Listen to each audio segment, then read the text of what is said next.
Sekali lagi kami sampaikan selamat malam dan salam sehat bagi kita semua. Tidak terasa kita sudah memasuki minggu ke-13 dan pada bulan ini, di awal minggu ini, kita akan belajar bersama-sama dan pembicara kita sepanjang minggu ini adalah hamba Tuhan Pendeta Roni Wenas, Direktur Pemuda Advent Uni Indonesia Kawasan Barat.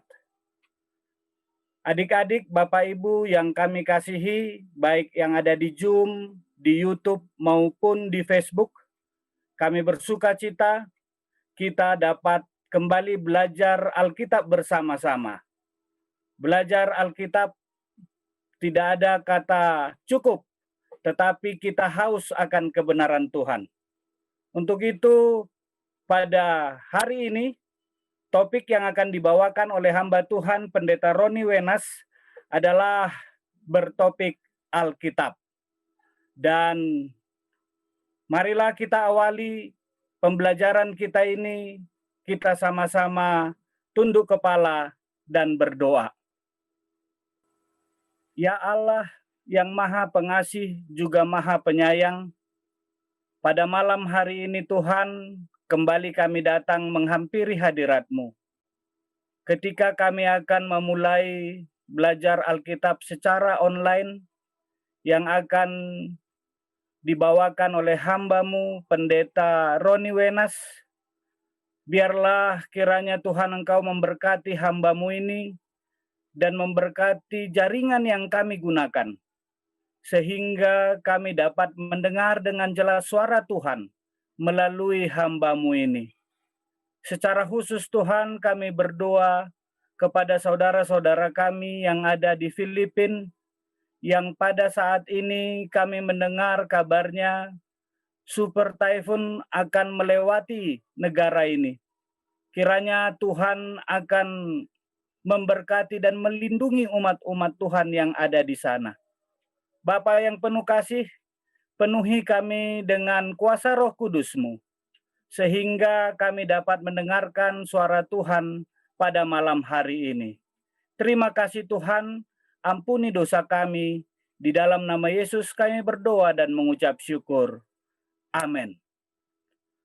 Bapak Ibu, saudara-saudara yang kasih dalam nama Tuhan, apabila nanti ketika pembelajaran dimulai, apabila ada pertanyaan, boleh ditanyakan lewat chatting room atau komentar di Facebook dan di YouTube.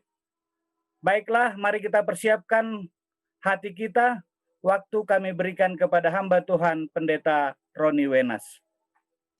Baik, selamat malam buat kita semua. Saya menggunakan dua device, yang satu ada gambarnya, yang satu tidak ada muka saya. Yang Wium Roni Wenas itu yang ada gambarnya. Baik, saudara-saudara yang dikasihi oleh Tuhan, pada malam ini judul pelajaran firman Tuhan adalah Alkitab, atau Alkitab adalah firman Allah. Izinkan saya share screen untuk kita melihat pelajaran ini. Alkitab, firman Allah. Saudara-saudara, pada waktu saya mempersiapkan ini, saya membaca kembali satu cerita yang sudah pernah terjadi ini di negeri Cina atau di Tionghoa, yaitu di Shanghai. Jadi di sana ada anak muda yang hidupnya setiap hari berdagang dan berbisnis. Lalu kebetulan dia ini adalah seorang perokok yang kuat. Jadi satu hari dia bisa menghabiskan rokoknya 1 bungkus, ya, paling sedikit dia habiskan. Lalu dia bergaul dengan seorang muda yang suka datang ke gereja. Lalu anak muda yang suka datang ke gereja ini berkata kepada dia, kawan, ayo kita datang ke gereja saya dulu. Saya tidak mau. Ya, saya senang, sudah cukup buat saya sudah hidup berhasil, saya sudah, pokoknya sudah cukup lah. Ya. Tapi temannya ini setiap minggu mengundang dia untuk datang ke gereja. Karena kawannya ini selalu memperhatikan dia dan baik, anak muda ini, sama-sama anak muda, akhirnya untuk menghargai temannya ini yang selalu mengundang dia ke gereja, dia ikut. Jadi dia ikut dan diceritakan dalam cerita itu pada waktu dia datang ke gereja, begitu selesai kebaktian, pendeta mengumumkan bagi mereka yang adalah baru pertama kali datang ke gereja ini, jangan langsung pulang karena kami menyediakan hadiah yang sangat istimewa. Dan hadiah ini hanya diberikan untuk hari ini saja. Itulah sebabnya saya memohon, kata pendeta, untuk tinggal sebentar dan saya akan bagikan hadiah yang istimewa itu. Wah, anak muda yang perokok kuat ini, ya, yang diundang sama sahabatnya yang suka datang ke gereja, kemudian tinggal, dan dia ingin tahu hadiah apa ini. Temannya juga bilang, jangan dulu pulang, ada hadiah penting. Dan dalam cerita itu dikatakan pendeta yang sudah mengumpulkan mereka yang baru pertama kali datang ke gereja itu, kemudian dia memberikan hadiah, yaitu Alkitab. Tapi waktu itu Alkitabnya hanya Perjanjian Baru. Wah, senang sekali anak muda yang baru pertama kali datang ke gereja ini mendapat buku yang dia lihat begitu bagus, ya. Dan dia sangat menyukai buku itu. Lalu dia pulang, dan pada waktu dia pulang, rupanya dia melihat buku ini bagus bukan oleh karena apa yang dia mau baca. Karena kertas dari buku itu, ya, ternyata dia lihat, wah ini bagus kertasnya untuk buat lintingan rokok. Jadi dalam cerita itu dia kemudian mulai karena perjanjian baru, dia buka dari Matius pasal 1, dia robek Matius pasal 1 itu, lalu dia linting dengan tembakau untuk dia merokok. Wah, dia bilang, bersyukur saya datang ke gereja itu. Saya dapat hadiah Alkitab yang kertasnya bagus untuk dilinting dengan tembakau. Kertasnya bagus katanya. Kemudian hari kedua, dia linting lagi dan tidak sadar kitab Matius habis. Karena sudah tiap hari dia pakai. Kemudian beberapa hari kemudian kitab Markus habis. Tapi begitu masuk kitab Yohanes, saudara, waktu dia linting Yohanes 1 sampai Yohanes 2, lalu hatinya digerakkan satu bisikan. Apa salahnya sebelum kamu linting atau robek kertas itu digunakan untuk rokok, bagaimana kalau kamu baca? Hanya sekedar baca saja. Jadi ada bisikan. Lalu kemudian anak muda itu yang perokok berat ini membaca. Dan waktu dia baca, dia dapati ada satu ayat dalam Yohanes 3 ayat 16 mengatakan, karena begitu besar kasih Allah akan dunia ini, sehingga ia telah mengaruniakan anaknya yang tunggal, supaya siapa yang percaya tidak binasa, tetapi beroleh hidup yang kekal. Waduh, saudara, rupanya bagi orang Tionghoa, ya, saat itu, anak tunggal itu sangat berarti. Dia pikir siapa anak tunggal ini yang adalah dari Allah, yang rela datang diberikan kepada dunia, sehingga yang percaya akan hidup kekal, tidak binasa. Jadi inilah yang membuat dia merasa ingin tahu lebih dalam karena kalimat ada anak tunggal itu. Dan akhirnya saudara-saudara, dia tidak jadi merobek kertas itu. Dia coba terus membaca. Dan pada waktu dia membaca, ada satu perasaan dan kuasa di dalam dirinya untuk haus dan terus membaca setiap hari. Dan karena dia punya waktu lebih banyak untuk suka membaca, tanpa dia sadari, rupanya kebiasaan merokoknya mulai berkurang. Dan lama-kelamaan dia selesaikan perjanjian baru itu. Dan dia dapati, dia akhirnya berhenti juga merokok. Dan bukan itu saja, dalam cerita itu anak muda ini segera datang ke gereja. Dan dia merasa begitu dia datang ke gereja yang kedua kali setelah dia membaca Alkitab yang adalah pemberian pada waktu dia datang pertama kali di gereja itu. Dia merasakan memiliki satu perbedaan yang nyata dalam hidupnya. Dia merasa damai. Wah, anak muda ini semakin rindu untuk datang terus ke gereja. Saudara-saudara, malam ini ada apa dengan Alkitab, firman Allah itu? Sehingga anak muda yang begitu kecanduan itu tiba-tiba merasakan satu perubahan yang dia tidak sadari. Dan akhirnya dia memiliki damai sejahtera dan sukacita. Kita akan pelajari ini. Sekali lagi kita tunduk kepala dan kita berdoa.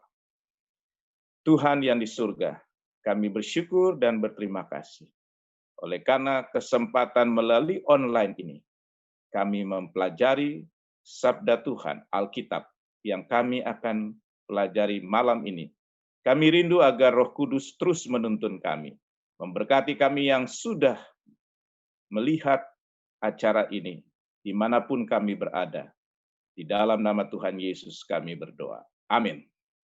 Saudara-saudara, bagaimanakah Alkitab ini akhirnya kita nyatakan firman Allah atau mempunyai otoritas yang disebut otoritas kitab suci.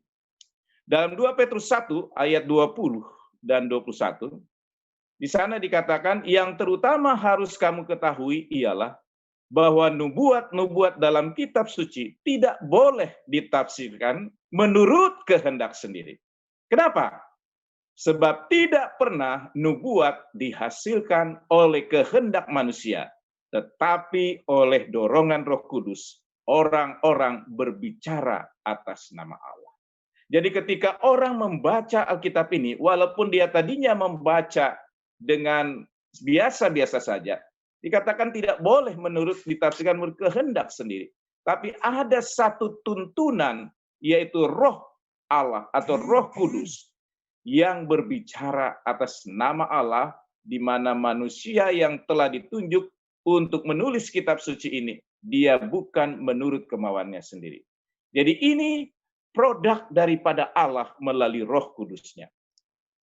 Penulisannya memang manusia yang menulis dengan bahasa yang sesuai dengan pengetahuannya pada waktu dia menulis, yaitu manusia yang ditunjuk oleh Allah, menggunakan bahasa dan pemikiran yang dimengerti oleh nabi tersebut, dan nabi itu pada waktu menulis bukan menurut kemauannya, tetapi oleh tuntunan Roh Kudus.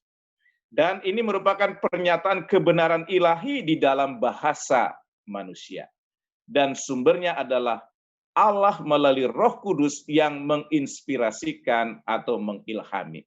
Saudara-saudara, inilah maksud daripada penulisan Alkitab ini, walaupun ditulis oleh manusia, tapi manusia yang telah ditunjuk oleh Allah, dan waktu dia menulis, dia bukan menulis oleh karena tangannya dipegang oleh Allah, tetapi oleh bahasa dan pemikiran yang dia mengerti, sesuai dengan yang dia lihat dan yang dituntun oleh Tuhan, dan akhirnya dia menulis ini bukan menurut kemauannya sendiri, karena dia dituntun oleh inspirasi dari Tuhan melalui Roh Kudus. Kita lihat proses yang dinyatakan dalam kitab Wahyu, salah satu contoh, inilah wahyu Yesus Kristus yang dikaruniakan Allah kepadanya, supaya ditunjukkannya kepada hamba-hambanya, apa yang harus segera terjadi, dan oleh malaikatnya yang diutusnya. Ia telah menyatakannya kepada hambanya Yohanes. Yohanes telah bersaksi tentang firman Allah dan tentang kesaksian yang diberikan oleh Yesus Kristus, yaitu segala sesuatu yang dilihatnya. Berbahagialah ia yang membacakan dan mereka yang mendengarkan kata-kata nubuat ini dan yang menuruti apa yang ada tertulis di dalamnya, sebab waktunya sudah dekat. Kita lihat di sini kembali Yohanes sebagai penulis salah satu kitab di dalam Alkitab, ya. Karena Alkitab ini adalah kumpulan kitab, yaitu Perjanjian Lama, ya, 39, dan Perjanjian Baru 27, ada semuanya 66 kitab. Dan salah satu kitab, yaitu kitab Wahyu, di sini diberitahukan bagaimana Allah menyatakan maksudnya melalui hambanya Yohanes. Ya. Jadi kita lihat memang Alkitab ini ditulis oleh seseorang, tetapi ditunjuk oleh Allah. Dan pada waktu dia menulis, dia bukan menulis menurut kemauannya, tapi itu adalah dari Tuhan Yesus melalui tuntunan Roh Kudus, malaikat-malaikat mendampinginya, waktu dia menulis. Jadi Yohanes waktu menulis bukan kemauannya. Dia hanya menyaksikan apa yang dia sudah lihat, dia tuangkan dalam tulisan yang dia mengerti, tetapi dia bukan menulis menurut kemauannya. Dan ada satu janji, kalau kita membacanya, berbahagialah. Inilah berkat ketika saudara dan saya mau membaca firman Tuhan. Baik, Alkitab adalah perpaduan antara kealahan dan kemanusiaan. Firman Tuhan mengatakan Yohanes 1 ayat 14, firman itu telah menjadi manusia dan diam di antara kita. Dan kita telah melihat kemuliaannya, yaitu kemuliaan yang diberikan kepadanya sebagai anak tunggal Bapa, penuh kasih karunia dan kebenaran. Saudara, sebagaimana Yesus Allah yang menjelma menjadi manusia, maka Alkitab itu juga perpaduan antara Allah dan manusia, yaitu Allah yang menginspirasikan, manusia yang menulis dengan bahasanya yang dia mengerti, tetapi ide ataupun pemikiran Allah ada di dalam tulisan dari seorang manusia yang penuh dengan keterbatasan. Inspirasi yang digunakan di dalam kita percaya kepada Alkitab, dia adalah firman Allah, ini bukan kata per kata, tetapi diberikan secara ide atau thought, ya bahasa Inggris. Ya. Jadi bukan kata per kata, ya, karena Tuhan memberikan mimpi kepada Nabi, Nabi mendapatkan pengertian, lalu dia tulis dengan bahasa yang dia mengerti. Tetapi idenya, inspirasinya itu datang dari Tuhan. Baik, metode yang digunakan adalah Alkitab mencatat ada beberapa, ya. Yang pertama melalui khayal dan mimpi. Contoh di dalam Bilangan 12 ayat 6. Yang kedua, suara batin. Ayatnya yang ke-15. Kemudian Zakaria menerima penglihatan dalam bentuk lambang dan juga ada penjelasannya. Zakaria pasal 4. Peristiwa-peristiwa yang akan terjadi di kemudian hari yang ditulis oleh kitab Daniel dan Wahyu. Kemudian melalui catatan-catatan historis yang ada, yaitu dari 1 Samuel sampai ke kitab 2 Tawarik. Jadi catatan-catatan historis yang ada. Lalu menjadi saksi mata mendengar ajaran dan kehidupan Yesus yang kita kenal dengan kitab Injil. Ini adalah beberapa metode yang digunakan sehingga nabi-nabi ini mendapatkan inspirasi secara ide lalu dituangkan dalam penulisan. Apa yang mau dikasih tahu di sini, walaupun ditulis dalam model pengertian yang ada oleh manusia, tetapi isinya datangnya dari Allah. Itulah sebabnya Alkitab kita bisa katakan dia adalah firman Allah. Alkitab ini adalah firman Allah. Kemudian yang membuat kita yakin bahwa Alkitab ini adalah firman Allah, nubuatannya digenapi. Babylon, salah satu kitab Daniel pasal 2 sudah menubuatkan bahwa raja ini adalah kerajaan yang besar dan dikatakan kepalanya dari emas, nanti kita akan pelajari berikutnya. Lalu kemudian Nabi Yesaya sudah menubuatkan jauh sebelumnya, walaupun kerajaan ini megah dan hebat, tapi satu saat kerajaan ini yang begitu kuat dan megah, satu saat akan ditunggang balikannya. Dan ini sudah dicatat dalam Yesaya 13 ayat 19 sampai 22. Jauh sebelum kehancuran daripada kota Babylon atau kerajaan Babylon. Kemudian kelahiran Yesus juga jauh sebelumnya sudah dinubuatkan di mana Yesus akan dilahirkan. Di dalam kitab Mika ayat 1 dikatakan seorang raja akan lahir di Bethlehem.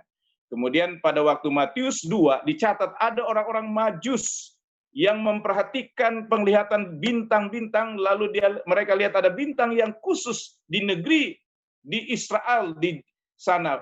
Ada seorang raja yang lahir.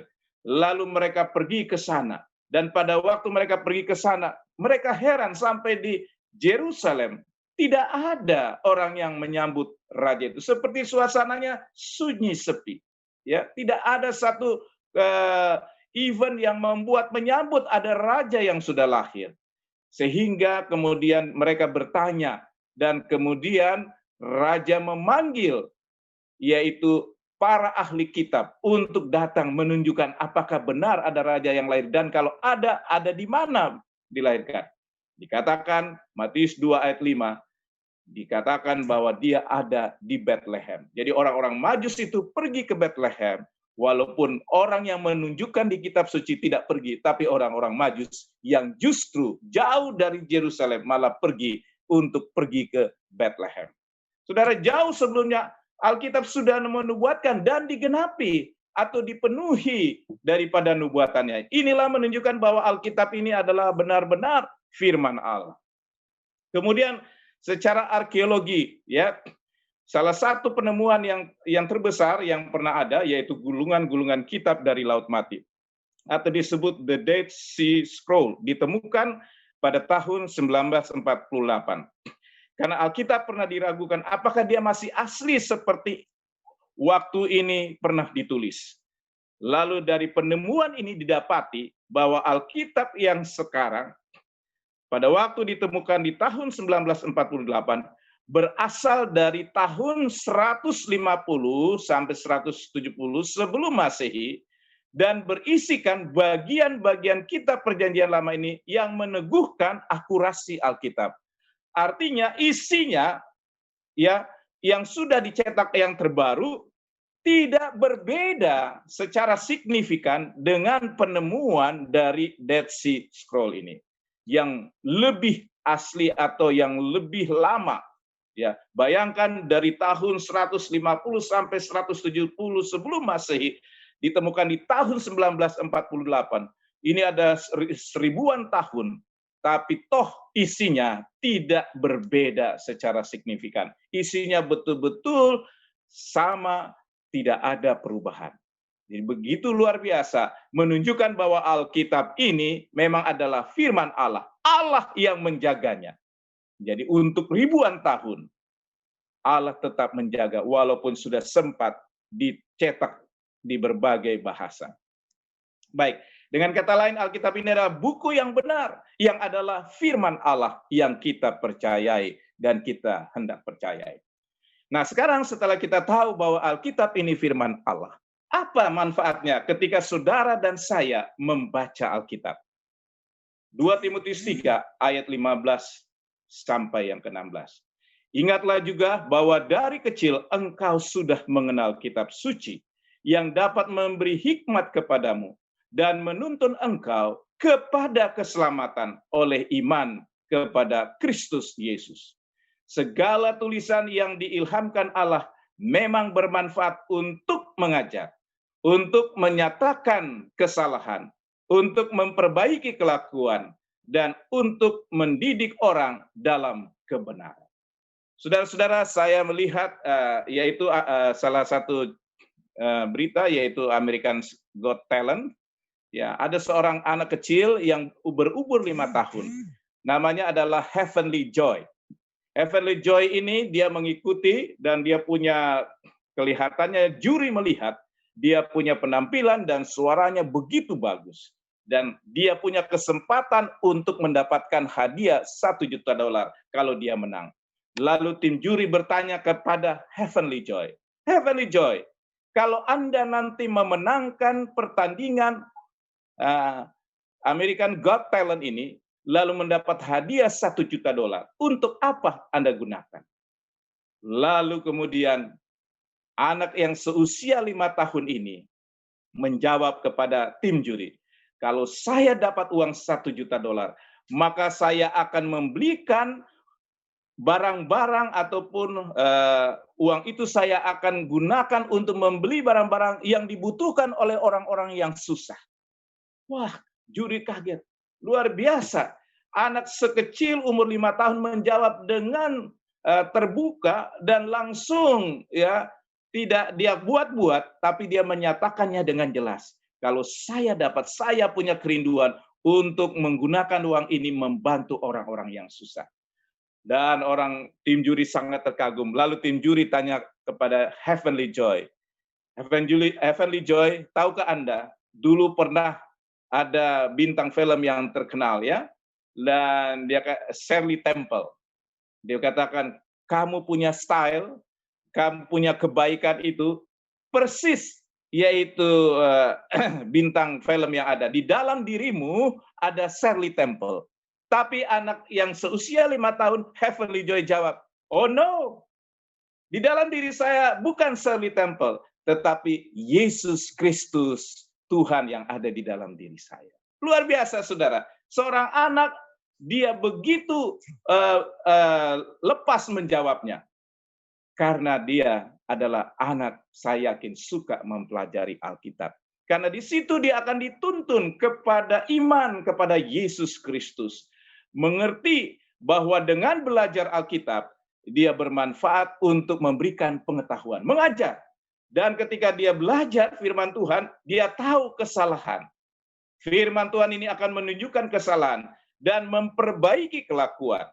Dan kemudian mendidik orang sampai kepada kebenaran. Jadi saudara-saudara yang dikasihi oleh Tuhan, luar biasa ketika kita suka membaca Alkitab. Kemudian dikatakan Mazmur 119 ayat 105. Firman-Mu itu pelita bagi kakiku dan terang bagi jalanku. Saudara-saudara, ketika kita belajar firman Tuhan, kadang-kadang kehidupan kita ketika pencobaan begitu banyak, tantangan begitu hebat, rasanya gelap keadaan dunia ini. Rasanya susah, tidak tahu ada jalan keluar. Tapi kalau saudara adalah orang yang suka mempelajari firman Tuhan, kalau saudara dan saya mau belajar firman Tuhan dan suka membacanya, maka firman Tuhan ini akan membuka mata rohani kita untuk menjadi terang, untuk melihat apa rencana Tuhan yang lebih jelas ke depan. Jadi janji ketika kita belajar firman Tuhan ini akan menjadi pelita bagi kaki kita dan terang bagi jalan kita. Baik, saudara-saudara, dikatakan salah satu pelajaran yang kita perlu pelajari cerita penciptaan. Di dalam Alkitab ada satu cerita penciptaan yang ditulis oleh Nabi Musa, yang dituntun oleh Roh Allah. Di dalam Kejadian pasal 1 ayat 2 dikatakan, bumi belum berbentuk dan kosong. Gelap gulita menutupi samudera raya. Dan Roh Allah melayang-layang di atas permukaan air. Ada 3 yang disaksikan oleh tulisan ini. Ada 3 keadaan bumi. Ya, dikatakan bumi waktu dilihat oleh Musa, dia tidak berbentuk atau belum berbentuk. Dan yang kedua, kosong. Lalu yang ketiga, gelap gulita. Jadi inilah kondisi planet bumi yang dilihat oleh Musa ketika Allah belum melakukan tindakan apa-apa. Yaitu tidak berbentuk atau belum berbentuk, kosong, gelap gulita. Yang ada hanyalah Allah. Nah, bagaimana bumi yang kosong, yang tidak berbentuk dan gelap gulita ini berubah jadi berbentuk dan tidak kosong dan tidak gelap gulita? Bagaimana caranya? Yaitu Allah melakukan tindakan. Nah, dicatat apa tindakan Allah? Yaitu di dalam Kejadian 1 ayat 3. Berfirmanlah Allah, jadilah terang. Lalu terang itu jadi. Saudara-saudara, menarik cerita ini. Cerita ini menjelaskan adalah bukan sekedar penciptaan yang biasa kita baca, tapi ini menjelaskan bagaimana pembentukan penciptaan terhadap kehidupan manusia. Bahwa kalau kita, walaupun saudara dan saya punya kedudukan yang tinggi, punya harta yang banyak, punya segala sesuatu, tetapi kita ini seperti planet bumi. Kalau Allah tidak melakukan apa-apa kepada kita, kita sama seperti planet bumi ini. Belum berbentuk, kosong, gelap gulita di hadapan Tuhan. Kita seperti bumi itu. Kecuali Allah melakukan tindakan. Dan tindakan itu adalah berfirmanlah. Ya, Allah berfirman. Ketika Allah berfirman, bumi yang tadinya tidak berbentuk mulai kelihatan bentuknya. Bumi yang tadinya kosong sekarang diisi. Dan bumi yang tadinya gelap gulita jadi tidak gelap gulita. Karena apa? Allah melakukan tindakan dengan cara berfirman. Saudara-saudara yang dikasihi oleh Tuhan, apapun kesibukan saudara dan saya, apapun kedudukan saudara, ingatlah satu hal. Kita akan berisi dan berbentuk dan tidak gelap gulita hanya satu, jika firman Allah ada di dalam hidup kita. Itulah sebabnya, saudara-saudara, di malam ini ketika kita tahu Alkitab ini adalah firman Allah, jangan biarkan diri kita tidak suka membaca firman Allah. Ya, Karena hanya dengan cara Allah berfirman, Allah mengisi dunia yang kosong ini dan membentuk dunia yang tidak berbentuk dan menerangi dunia yang gelap itu. Sama seperti itu. Hanya dengan firman Allah itulah yang akan membentuk diri saudara dan saya, mengisi hidup saya, dan membuat hidup saya menjadi terang. Anak-anak muda perlu ingat ini. Apapun rencanamu, cita-citamu, cintailah firman Tuhan. Karena dari awalnya di kitab Kejadian menjelaskan satu prinsip yang luar biasa. Dan kalau saudara perhatikan, apa yang Allah lakukan setiap hari? Ya, apa yang Allah lakukan setiap hari? Kalau saudara baca Kejadian pasal 1, maka hari kedua pun Allah hanya berkata, berfirmanlah Allah. Setiap hari Allah mengisi dunia ini dengan cara berfirmanlah Allah. Setiap hari berfirmanlah Allah, jadilah cakrawala. Jadilah darat, laut, dan tumbuh-tumbuhan. Kemudian jadilah benda-benda penerang. Lalu jadilah yaitu binatang-binatang di air dan burung-burung di udara. Dan berfirmanlah Allah menjadikan yaitu binatang-binatang di darat dan manusia. Berfirmanlah Allah, baiklah kita menjadikan manusia menurut gambar dan rupa kita. Setiap hari Allah mengisi dunia ini yang kosong dan menerangi dunia ini hanya dengan berfirman. Pelajaran apa yang kita bisa ambil dari cerita penciptaan itu? Jangan pernah lewatkan hari kita tanpa firman Tuhan. Jangan pernah memulai satu hari ataupun menutup satu hari dengan tidak membaca firman Tuhan. Itulah sebabnya saudara berjuanglah ketika yaitu online Bible study ini dilakukan, maka kita harus senang. Karena dengan kita membaca walaupun ini firman Tuhan diulang-ulang, karena inilah tujuan Allah. Setiap hari hidup kita hanya diisi oleh firman Tuhanlah yang membuat kita tidak gelap gulita, yang membuat kita tidak kosong, yang membuat kita terbentuk. Itulah cara Allah membentuk saudara dan saya.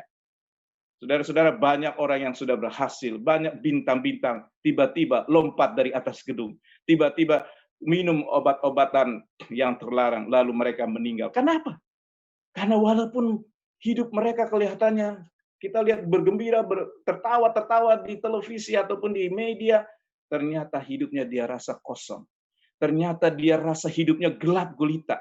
Tidak ada bentuknya rasanya hidupnya. Sehingga akhirnya dia bilang tidak ada gunanya. Dan akhirnya dia kehilangan pengharapan, kehilangan masa depan. Lalu dia mengambil tindakan untuk melenyapkan dirinya sendiri. Kenapa? Karena Allah tidak membentuk dirinya. Karena dia tidak membiarkan Allah membentuk dengan cara firman Allah.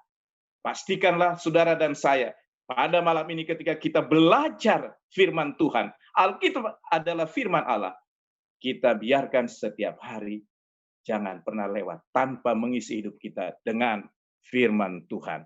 Saudara-saudara yang dikasihi oleh Tuhan, kita akan lihat pelajaran berikutnya. Firman Tuhan ini dikatakan memberikan pengharapan.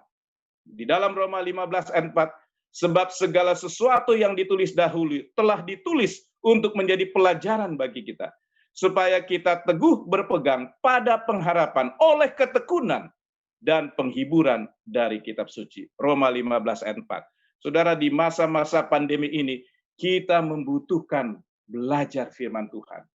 Karena dengan belajar firman Tuhan ini, kita punya pengharapan.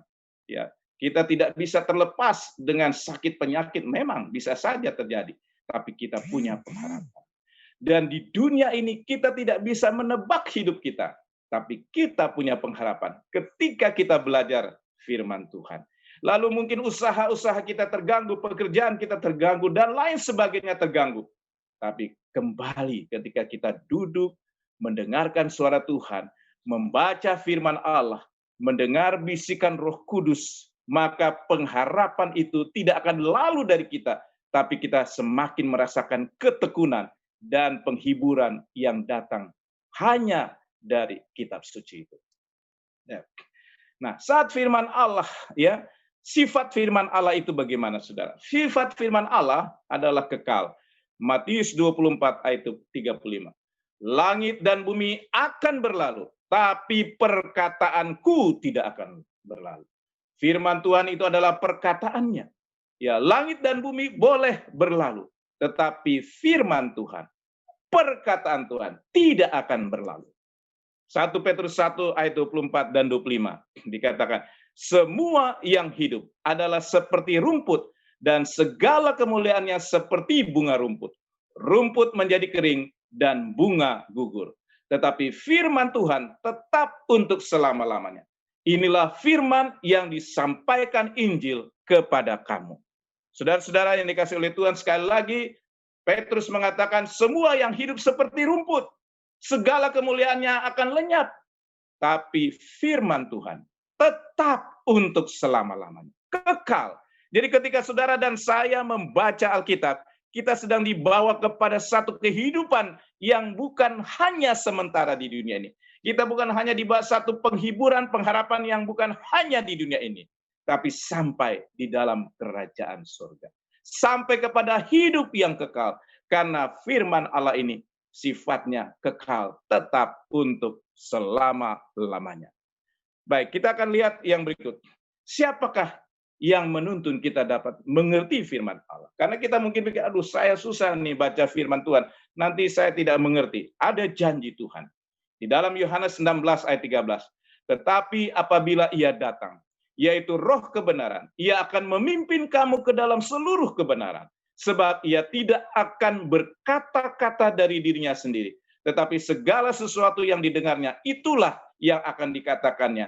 Dan ia akan memberitakan kepadamu hal-hal yang akan datang. Wah, janji Tuhan ini. Roh Kudus yang dianugerahkan di atas dunia ini kepada setiap orang yang percaya kepada Yesus. Dan ketika kita berdoa meminta Tuhan untuk membuat kita mengerti, biarlah kita minta Roh Kudus-Nya untuk menuntun kita kepada kebenaran.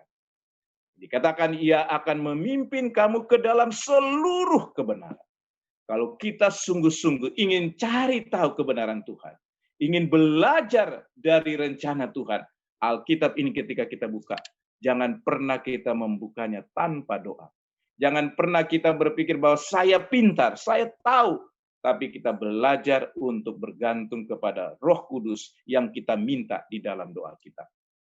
Dalam 1 Korintus 2 ayat 13 dikatakan, dan karena kami menafsirkan hal-hal rohani kepada mereka yang mempunyai roh, kami berkata-kata tentang karunia-karunia Allah dengan perkataan yang bukan diajarkan kepada kami oleh hikmat manusia, tetapi oleh roh. Jadi diingatkan kembali, mungkin kita punya banyak pengetahuan, banyak membaca buku-buku yang lain, tapi ingat, ketika kita masuk kepada belajar firman Tuhan, biarkan pikiran dan hati kita dituntun oleh Roh Kudus. Minta kuasa dari Tuhan, berdoa sungguh-sungguh kepada Dia, karena dengan tuntunan Roh saja kita dituntun kepada yang benar. Kemudian apa kata kitab Yesaya untuk kita juga mengerti firman Tuhan? Jadi ada cara juga yang dikasih tahu oleh kitab Yesaya. Yesaya 28 ayat 9 dan 10. Dan orang berkata, kepada siapakah dia ini mau mengajarkan pengetahuannya, dan kepada siapakah ia mau menjelaskan membuat-buatnya, seolah-olah kepada anak yang baru disapi dan yang baru cerai susu. Sebab harus ini, harus itu. Mesti begini, mesti begitu. Tambah ini dan tambah itu. Jadi kalau kita baca Alkitab, kita harus buka, bandingkan ayat-ayat yang ada hubungannya. Gunakan ya sekarang yaitu yang concordance atau concordance Alkitab. Banyak sekarang ya, bagi anak-anak muda sekarang mudah untuk membandingkan. Tetapi ketika kita sudah membandingkan, kita minta Roh Kudus menjawab setiap pergumulan kita. Jadi ini adalah satu cara. Jadi kita perlu membandingkan ayat demi ayat supaya kita dituntun kepada kebenaran yang Tuhan maksud. Nah, saudara-saudara, pertanyaan yang berikut, ketika kita membaca buku, biasanya kita mencari tokoh utamanya, ya. Dan tokoh utamanya adalah di dalam Alkitab, Yohanes 5 ayat 39. Kamu menyelidiki kitab-kitab suci, sebab kamu menyangka bahwa olehnya kamu mempunyai hidup yang kekal. Tetapi walaupun kitab-kitab suci itu memberi kesaksian tentang aku. Kata aku di sini adalah Yesus yang sedang berkata-kata. Kalau kita baca Yohanes pasal 5 ini, Yesus sedang berkata-kata, sedang mengajar, dan dia sedang memberitahukan hal-hal yang penting tentang dirinya. Dikatakan kamu menyelidiki kitab-kitab suci, sebab kamu menyangka bahwa olehnya kamu mempunyai hidup yang kekal, dan kitab-kitab suci itu memberi kesaksian tentang aku. Jadi Alkitab yang kita pegang ini, yang kita baca dan pelajari, ini semua menceritakan tentang Yesus sebagai tokoh utama. Yesuslah yang menjadi hal yang utama dari cerita, walaupun ada tokoh-tokoh yang menarik di Alkitab, tapi semuanya berpusatkan kepada tokoh utama, yaitu Yesus sendiri. Saudara yang dikasihi oleh Tuhan, salah satu tokoh di dalam Alkitab, hidupnya bisa berubah adalah ketika dia bertemu dengan Yesus. Yaitu Saulus yang kemudian dirubah namanya menjadi Paulus. Pada waktu itu dia merasa agama yang dia miliki adalah agama yang benar. Sehingga dia tidak senang melihat ada satu ajaran yang mengajarkan yang disebut pengikut Yesus itu. Dan kemudian dia menganiaya orang-orang yang menjadi pengikut Yesus. Dan bukan saja di kota Yerusalem, dia mau pergi sampai ke Damsyik sehingga dia meminta surat kuasa untuk mendapatkan hak dia menganiaya orang-orang yang percaya kepada Yesus. Tapi di perjalanan, dia bertemu dengan Yesus. Disitulah dia mendengar suara Yesus, dia katakan, Saulus, Saulus, mengapakah engkau menganiaya aku? Dan Saulus menjawab, siapakah engkau Tuhan? Lalu Yesus menjawab, akulah Yesus yang engkau aniaya. Saudara, kalau kita pelajari cerita ini, menarik. Karena Saulus ketika dia sudah bertemu, dia berubah. Dia bertemu dengan Yesus dan hidupnya berubah. Bukan saja berubah, kemana saja dia memberitakan Injil, hampir kesaksiannya adalah pertemuannya dengan Yesus. Bagaimana dia bertemu dengan tokoh utama itu dan hidupnya diubah. Sehingga dia katakan dalam Galatia 2 ayat 20, sekarang bukan aku lagi yang hidup, tetapi Kristus yang hidup dalam aku. Itulah ketika kita baca firman Tuhan, kita bukan saja mendapatkan yaitu cara hidup yang benar, bagaimana menjalankan kehidupan yang baik, tetapi yang paling penting, ketika saudara dan saya baca Alkitab, kita dipertemukan dengan tokoh utama, yaitu Yesus Kristus. Baik dari perjanjian lama sampai perjanjian baru, semuanya sedang mengarah kepada tokoh utama, yaitu Yesus Kristus. Siapakah Yesus? Yohanes mencatat, pada mulanya adalah firman. Firman itu bersama-sama dengan Allah, dan firman itu adalah Allah. Ia pada mulanya bersama-sama dengan Allah. Segala sesuatu dijadikan oleh dia, dan tanpa dia tidak ada sesuatu pun yang telah jadi dari segala yang telah dijadikan. Firman itu telah menjadi manusia dan diam di antara kita. Dan kita telah melihat kemuliaannya, yaitu kemuliaan yang diberikannya sebagai anak tunggal Bapa, penuh kasih karunia dan kebenaran. Yohanes mencatat bahwa oknum firman adalah Allah, dan dia bersama dengan Allah, dan di dalam dia dijadikan segala sesuatu.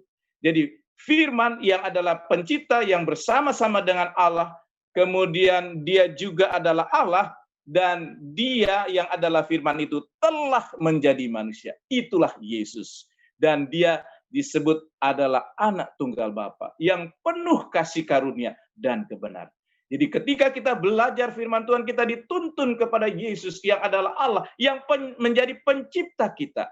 Dialah yang menciptakan Adam dan Hawa.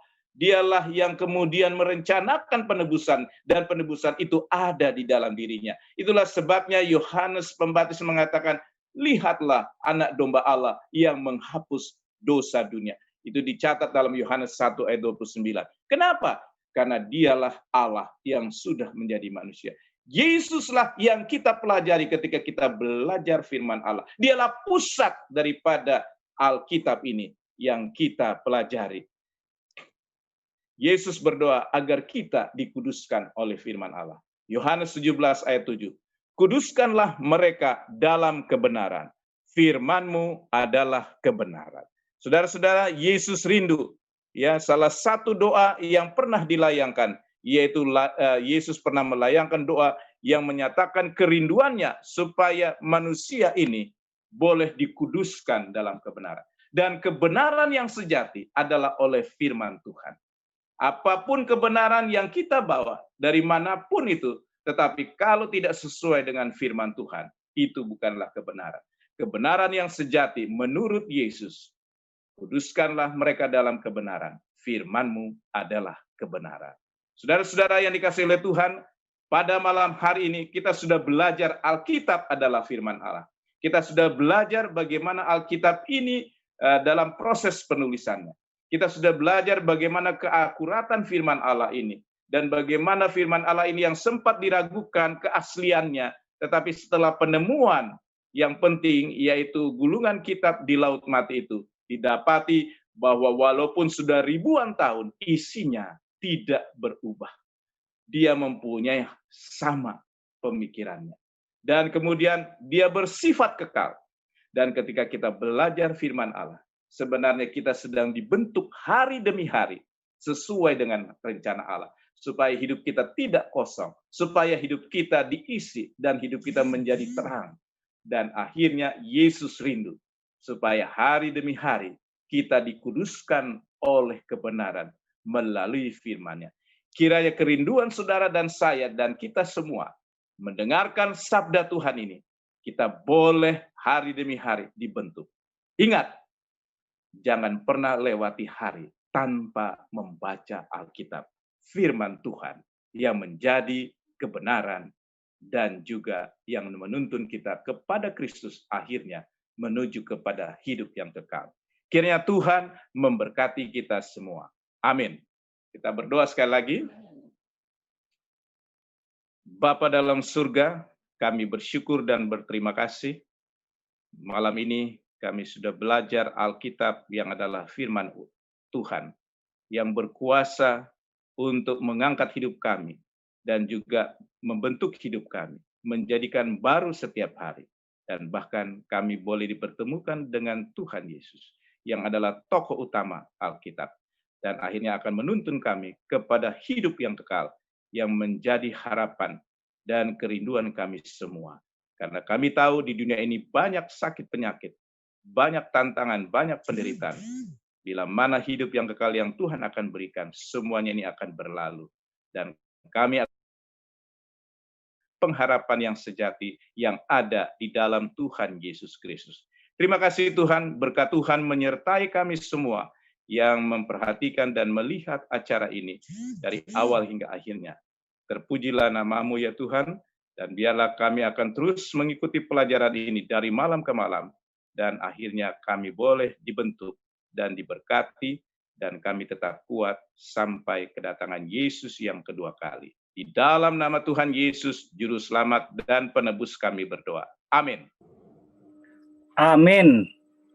Puji Tuhan, kita telah mendengarkan firman Tuhan yang luar biasa. Sebelum kita berpisah, pengumuman bagi kita semua, besok kita akan mengikuti bersama di jam yang sama dengan topik karakter Allah.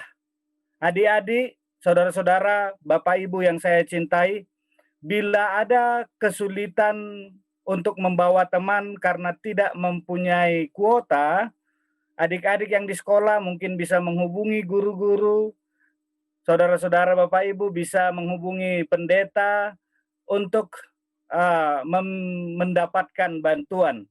Sehingga tidak hanya kita saja yang terberkati, orang-orang yang ada di sekeliling kita, saudara kita, yang rindu mendengarkan firman Tuhan tetapi mempunyai keterbatasan kuota, Tuhan akan membantu melalui guru-guru dan pendeta-pendeta yang ada di sekitar kita. Kita bertemu lagi besok malam. Tuhan memberkati kita. Selamat malam.